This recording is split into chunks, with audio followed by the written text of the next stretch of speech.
Bonjour, pour trouver des clients, tu ne dois pas faire plus d'actions marketing ou d'actions de communication.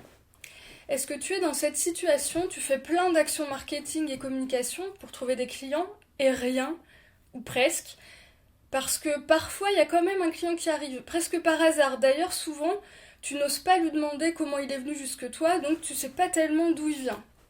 Pourtant, tu es super active. Je peux même dire que tu te démènes au niveau marketing et communication. Et pourtant, ça ne t'apporte pas de clients. Tu as peut-être même remarqué que tu avais plus de marques d'intérêt, plus de contacts, en gros plus de clients potentiels. Les rares fois où tu t'autorises à tout lâcher quelques jours, exemple, tu prends un week-end, ou t'en as marre, t'arrêtes une soirée, et là, bim, il se passe des choses. Et en réalité, ça s'explique. Parce que oui, pour trouver des clients, tu dois faire des actions marketing et communication. Mais surtout, ces actions, elles doivent être 100% cohérentes avec tes objectifs et avec la personne que tu es. Je vais prendre un exemple, mais gros comme une maison, pour illustrer vraiment. Mettons, tu débutes ton activité de coach, ton objectif, logiquement, c'est d'être visible, et ta stratégie repose sur le fait de faire des vidéos sur YouTube, même quand tu apprécies pas trop ça. Jusque-là, comme on l'a vu, il se passe pas grand-chose. Alors du coup, tu décides de faire plus de vidéos. Bon, tu apprécies toujours pas trop ça. Ce qui se passe, t'as de plus en plus de mal à te mettre devant ta caméra, t'as de plus en plus l'impression de dire des trucs pas intéressants du tout ou 1000 fois vus, et en réalité, t'as plus du tout envie de diffuser tes vidéos, mais tu te forces. Et puis du coup, tu focalises sur les chiffres. Est-ce que tes vidéos sont plus vues ou plus partagées maintenant que t'en fais plus? Est-ce que t'as plus de passages sur ton site? Et là, c'est horrible, tu stresses encore plus parce qu'il se passe toujours pas grand-chose.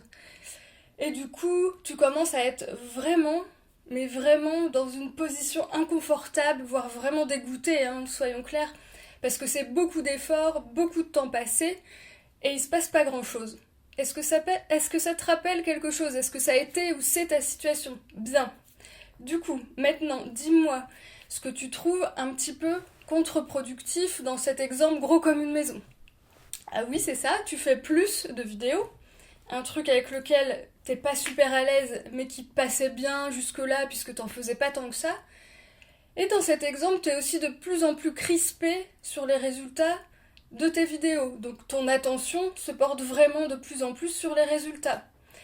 Et aussi, au final, t'es de plus en plus frustré parce qu'il se passe pas grand chose. Tout ça, c'est pas génial, on est d'accord. Et maintenant, à ton avis, on prend la position du lecteur. Qu'est-ce qu'ils reçoivent tes lecteurs quand t'es dans ce type de posture? Est-ce que tu crois vraiment qu'ils ne perçoivent pas les efforts, ton agacement, le manque, même le manque de résultats? Tes lecteurs, ils perçoivent tous ces signaux inconscients par ta voix, par ta gestuelle, par 1000 petits signes, peut-être même le vocabulaire que tu expliques. Ils comprennent que t'aimes pas vraiment être là, que tu te mets la pression, que tu doutes, que t'es un petit peu au bout du rouleau. Bref, vraiment pas génial. Donc, je reviens à mon sujet. Du coup, pour trouver des clients, bien souvent, faire plus, comme dans mon exemple, ça sert à rien si t'es pas en cohérence dans ce que tu fais. Oui, faire des vidéos, ça peut cocher des cases qui vont bien pour atteindre ton objectif d'être visible, en théorie.